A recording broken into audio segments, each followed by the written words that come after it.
This video is rated E for excited rambling. Hey, a little over a week ago, Summer Game Fest happened. It was pretty fun overall, and between all the events that's happened so far, I have a lot of games I'm looking forward to.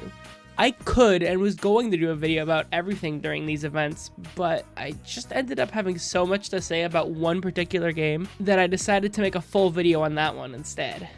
Like I said, this isn't the only thing I was interested in, but nothing compared to Sonic X Shadow Generations.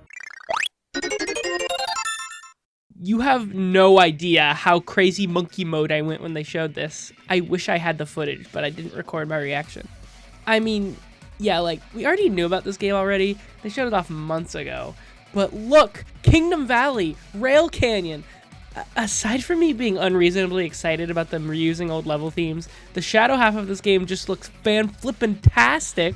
It feels like they decided to combine the common sentiment of, they should make another Sonic Generations, with the slightly less common, they should make another Shadow game, and then put them into a blender until this beautiful thing was born. I love it. It looks so cool. It finally feels like Sonic Team is trying to recapture what made Unleashed and Generations really good, and in some ways maybe even improve on it. Even in the singular level shown, there's moments like kicking this huge rocket into part of a space station so it falls apart and makes a new path for you. There's the entire level morphing into Radical Highway with trippy Doctor Strange visuals, and then sliding down a falling building while Black Doom, who's in this game, taunts you. It's so flippin' rad! This is the kind of stuff that makes me love modern Sonic, and I'm so glad to see it in full force again.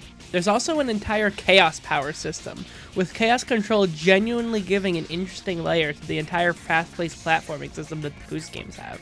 From what we've seen so far, you can stop time to run across obstacles and also find hidden pathways. My favorite part about this is that the mechanic isn't some huge pace breaker like Wisps were in Sonic Colors.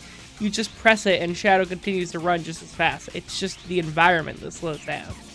We even have the Bio-Lizard back again, and aside from being a pretty interesting looking boss fight, I just love how gross it is. Also, Shadow talks during this boss, which makes it feel a lot more cinematic, and weirdly was also something completely absent in Frontiers, despite the amount of dialogue in that game overall. Shadow even has clear animations for each rank. That was also something absent in Frontiers, and I'm glad to see it back. I love how judgmental he is when you get a C rank.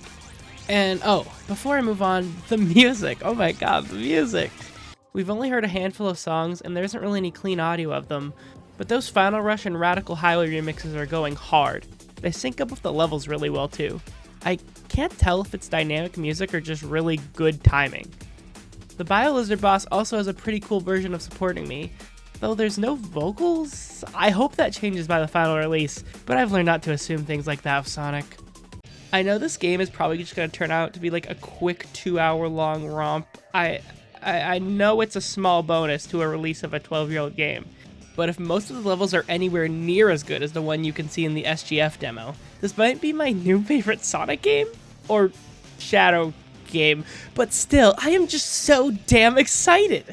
Oh yeah, I also include Sonic Generations. Cool, I guess. I mean, I've played Generations so many times, and obviously I'm not going to say no to playing it more, but it's such a straight port. Sonic Colors Ultimate was extremely borked in nearly every aspect, but at least they tried to update some things to look nice on modern displays. This is the same old textures, the same old lighting, even some visual bugs that didn't exist in the previous console versions. It just really stands out compared to the modern, beautiful looking Shadow Generations. Generations still looks good at 4K, and it's still impressive for how old it is. But nothing about this new edition would have sold me on buying it if we didn't get an entire Shadow campaign included. But still, I'm glad more people will have access to one of my favorite games of all time.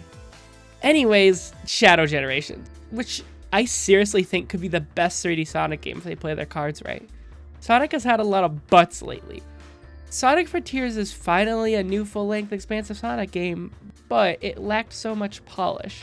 I like Frontiers a lot. I love Frontiers, but sometimes it just feels like it lacks pizzazz. Pretty much every cyberspace level in Frontiers just felt kind of samey and devoid of any big cinematic moments and set pieces.